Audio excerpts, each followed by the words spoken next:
Welcome sa Barangay Sandoval. Maganda na nga pala yung kalsada dito, guys. Spalto na din siya.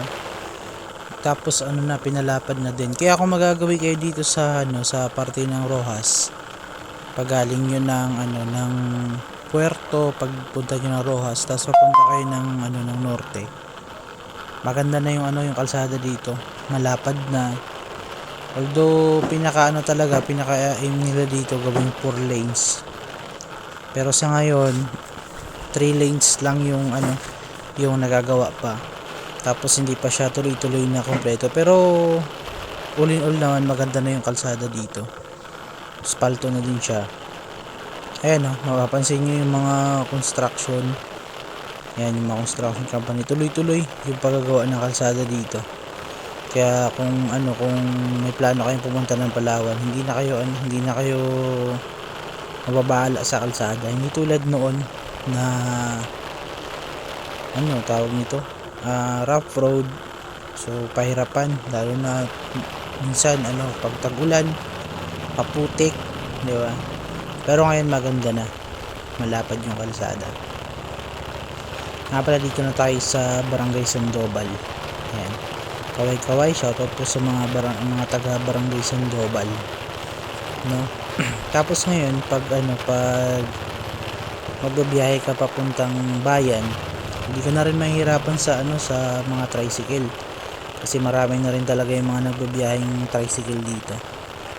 Yan, mula dito sa kanilang sa may kanilang waiting shed, marami na yung mga tricycle diyan na nag-aabang. So kung nagmamadali ka tapos wala pang bus, pwede ka sumakay dyan. Hindi ko lang alam kung magkano ng pamasahe ngayon mula Sandoval hanggang Poblacion. O diba, dito 4 lanes na. Malawak na yung kalsada. Tapos ang kagandahan pa, asfalto na. Diba? Hindi na siya makarag-karag. Hindi na maalala nyo sa ibang mga videos natin nung napadaan tayo dito sa kalsada na to, hindi pa siya nakaspalto. Pero sa ngayon ang ganda, napaka-smooth pala, guys. Napaka-smooth pala ng manobela ng motor. Kapag tingnan nyo dito, di ba? So hindi pa lahat 4 lanes, 3 lanes, may 2 lanes pa din. Pero lang naman yun, tawag dito, konti lang yung 4 lanes. Pero pagdating sa sa unahan, maganda na yun yung kalsada. O diba, kahit 2 lanes lang yan, at least spalto siya. So smooth pa din yung biyahe, diba? Dito na pala yung banda sa dito na tayo banda sa area 4. Sako pa din naman ito ng Sandoval. Diba, napaka tahimik, payapa yung lugar na to. Bihira ka lang makakita ng mga nagtatawid-tawid ng mga aso. Kasi sa ibang lugar makikita mo talaga tumatawid yung mga aso din sa kalsada, diba? Pero dito responsable yung mga may alaga ng aso. Syempre alam nilang kalsada yan, dapat hindi talaga magkakalat-kalat yung mga alaga nilang hayop dyan. Kasi syempre delikado din para sa mga motorista na tulad ko, diba? So syempre naghanap din naman tayo ng safe na travel. Ayan. So dito na tayo, malapit na tayo sa may kanto ng Chundunan. Tapos pagdating mo niyan dito, diyan sa unahan, maganda na atin yun. 4 lanes na yun dito.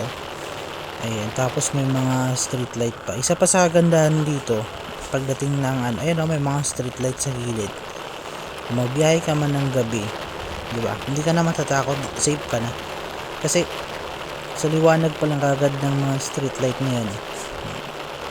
Minsan try natin magbiyahe dito ng gabi, tingnan natin kung gaano kaliwanag yung mga street light niyan, diba?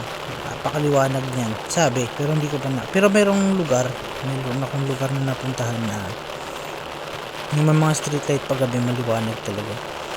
Shoutout sa Rurubas, diba? Sa lubong natin. Yan. So salamat nga pala sa patuloy na suporta sa mga uploads natin. Salamat sa panonood. Kahit di naman ganun kalaki yan ng channel natin, kahit ilan lang yung nanonood, so thank you pa din. Salamat, thank you for watching.